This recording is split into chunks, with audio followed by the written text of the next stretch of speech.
पहुंचे प्रभारी मंत्री, अफसरों के लिए बैठक, जानी योजनाओं की प्रगति। सरकार की नीतियों, कार्यक्रमों, योजनाओं को जन जन तक पहुंचाने के लिए संकल्पित होकर करे काम प्रभारी मंत्री।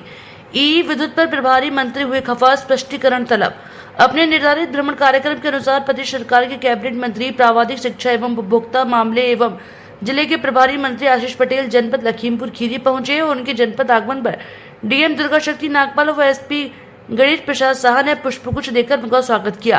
प्रभारी मंत्री आशीष पटेल ने कलेक्ट्रेट सभागार में जनपद स्तरीय अधिकारियों के साथ केंद्र व राज्य सरकार की योजनाओं को प्रगति की गहन समीक्षा की, संबंधित को जरूरी दिशा निर्देश दिए। बैठक में विधायक विनोद शंकर अवस्थी, डीएम दुर्गा शक्ति Nagpal, SP Ganesh Prasad Saha, DFO सोरीश, CDO Abhishek Kumar, ADM Sanjay Singh, ASP पवन गौतम सहित सभी जिला स्तरीय अधिकारी भी मौजूद रहे। बैठक का संचालन सीडीओ अभिषेक कुमार ने किया। बैठक की अध्यक्षता करते हुए प्रभारी मंत्री ने कहा कि सभी अफसर सरकार की नीतियों, कार्यक्रम एवं योजनाओं सहित अच्छे कामों को जन जन तक पहुंचाने के लिए संकल्पित होकर काम करें। जीरो टॉलरेंस की नीति के साथ केंद्र व प्रदेश सरकार की जन कल्याणकारी योजनाओं को जरूरतमंदों तक पहुंचाएं। विद्युत विभाग की समीक्षा करते हुए प्रभारी मंत्री ने अफसरों से शहरी व ग्रामीण क्षेत्र में विद्युत का शेड्यूल जाना। गत माह कितने ट्रांसफार्मर फूके और कितने 48 घंटे के भीतर परिवर्तित हुए। मंत्री ने नाराजगी जाहिर करते हुए बैठक से बाहर भेज दिया। स्पष्टीकरण प्राप्त करने के निर्देश दिए। सीडीओ को निर्देश दिए कि जुलाई माह में जिले में शेड्यूल के सापेक्ष वास्तविक आपूर्ति कितनी हुई, इसे स्वयं चेक करें। मंत्री ने डीएफओ से वृक्षारोपण अभियान की प्रगति जानी। जेजेएम की समीक्षा के दौरान ईवीके नीरज ने परियोजनाओं की प्रगति बताई। सीडीओ को निर्देश दिए कि अलग अलग ब्लॉक पर 10 परियोजनाओं का स्थलीय निरीक्षण कर उन्हें रिपोर्ट भेजें। मंत्री के पूछने पर सीएमओ ने बताया कि जो जिले में 16 सीएससी, 62 पीएससी, 583 सब सेंटर है, उन्होंने बीमारी की रोकथाम को स्वास्थ्य महकमे की ओर से किए जाने के प्रयास कराए। सड़क की समीक्षा के दौरान हुई ईई अनिल यादव ने बताया कि बाढ़ के दौरान पीडब्ल्यूडी के निर्माण खंड प्रथम व तृतीय के तहत 185 मार्गों के ऊपर से पानी चला। 57 सड़कों पर पानी निकलने से कोई क्षति नहीं हुई। कार्य योजना बनाने में जनप्रतिनिधियों की सहमति अवश्य ली गई। इसकी मौजूदगी विधायक से पुष्टि की। बैठक में पीडब्ल्यूडी अफसरों ने कार्य योजना पढ़कर सुनाई। बाढ़ की समीक्षा के दौरान बाढ़खंड अजय कुमार ने बताया कि इस वर्ष 11 कटावरोधी परियोजनाएं बनाई गई हैं। जिले में बाढ़ के दौरान 15 स्थलों पर फ्लड फाइटिंग का कार्य भी किया गया है। डीपीआरओ को निर्देश दिए कि डीएम सीडीओ के मार्गदर्शन में 2 माह के भीतर सामुदायिक शौचालय की क्रियाशीलता की एक मॉडल विकसित करें। एसपी गणेश प्रसाद साहा ने कानून व्यवस्था के संबंध में जरूरी जानकारी दी। सीडीओ अभिषेक कुमार ने बाढ़ पीड़ितों को सरकारी किट के अलावा डीएम के मार्गदर्शन में सामाजिक संगठनों के सहयोग से विशेष किट तैयार कराई। इस किट के अंदर मच्छरदानी, छाता, टॉर्च में बैटरी, 2 सैनिटरी पैड पैकेट, गर्म पानी रखती है तो 2 लीटर का थर्मस भी शामिल है। समीक्षा के दौरान प्रभारी मंत्री ने मौजूद जनप्रतिनिधियों से योजनाओं पर उनका फीडबैक भी जाना। बैठक के अंत में डीएम दुर्गा शक्ति नागपाल ने प्रभारी मंत्री व जनप्रतिनिधियों का आभार ज्ञापित करते हुए जिले के अधिकारियों को निर्देश दिए कि बैठक के माध्यम से प्राप्त हुए निर्देशों का अनुपालन सुनिश्चित करें। ऐसे महिला संबंधी अपराध जिसमें स्पष्ट प्रमाण हो, तो अपराधी किसी भी धर्म का हो, किसी भी जाति का हो, उसके विरुद्ध कड़ी से कड़ी सजा दी जानी चाहिए। और हमारी सरकार ऐसा कार्य कर रही है। माननीय मुख्यमंत्री जी के नेतृत्व में ऐसे अपराधियों के विरुद्ध कड़ी कार्रवाई होगी और उनकी पुश्तें याद रखेंगी। लेकिन समाजवादी पार्टी कह रही है ना कि बीजेपी बदनाम कर रही है।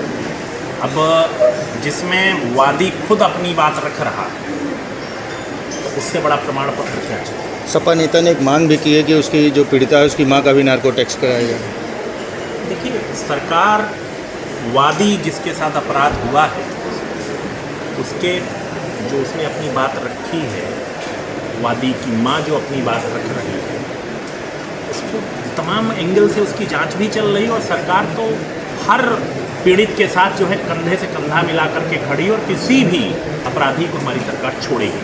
मंत्री जी, आज आपने बैठक ली। लखीमपुर में एक ऐसा विभाग है पीडब्ल्यूडी, वहाँ ताला पड़ा है पिछले 1 महीने के ऊपर, ऑफिस खुला ही नहीं। मेरी जानकारी में नहीं, जिलाधिकारी महोदय इसको देख करके तत्काल कार्रवाई करें। आज आपकी बैठक में एक विधायक ही आए, बाकी लोग। मेरी सबसे बात हो गई थी। कोई जैसे कोई एक माननीय विधायक उज्जैन गए हुए हैं, सब लोग अलग अलग बाहर हैं कारणों से, ये तो चलता रहेगा। एक अधिकारी को आपको निकालना क्यों पड़ा बैठक से? उनके कुछ अपने वो रहे हैं, उन्होंने एक जो बैठक की मर्यादा है उसका पालन नहीं किया, तो मैंने उनको कहा कि आप बाहर। सर क्षेत्र में बाढ़ की बड़ी विकट स्थिति है और जो बाढ़ खंड है उसके जो कार्य हैं वो बहुत ज़्यादा दिखाई नहीं दे रहे हैं। जब उनको कोई शिकायत करता है तो वो अपना जो है भाषा समझा देते हैं, चाहे अधिकारी उनको फ़ोन करे चाहे कई लोगों को। देखिए, हमारी सरकार हर बाढ़ पीड़ित के साथ मजबूती से खड़ी है और आपने अभी देखा कि इमोशनल रूप में मैंने कुछ लोगों को बाढ़ पीड़ित हैं उनको चेक भी दिया है और उनको बाढ़ से बचाव की जो सामग्री सर बाढ़ सामग्री तो बट रही है सर, मतलब जो बाढ़ से निजात दिलाने का कार्य है, जो परियोजनाएं होनी चाहिए, परियोजनाओं पे काम हुआ है। और मैंने अभी आपने देखा भी होगा कि बाढ़ में जो बैठक ले रहा था तो मैंने निर्देशित भी किया कि जहाँ पर कोई कमी रह गई हो। और हमारे देखिए इसका सबसे बड़ा मानदंड होता है स्थानीय जनप्रतिनिधि, और हमारे जनप्रतिनिधि जिनके यहाँ सबसे धौरहरा माननीय विधायक बैठे बाढ़ पीड़ित है, वहाँ पर वो कार्यों से संतुष्ट हैं कि जो ये जहाँ सूचना देते हैं तुरंत कार्य हो रहा है। इनके सर घाघरा से इधर शारदा से है, इनका घाघरा कहीं केवल मार है। तो जहाँ पर और भी कमी होगी जिलाधिकारी महोदय उसको आप संज्ञान में लाइए। हमारे मीडिया के साथी से सबसे बड़ा दर्पण कोई नहीं होता है, तो आप संज्ञान में लाइए, हमें तुरंत कार्रवाई। पिछले 50 सालों से बंद पड़ा है, जिसके पीछे ऊपर 5 किलोमीटर तक नदी पर कब्जा है।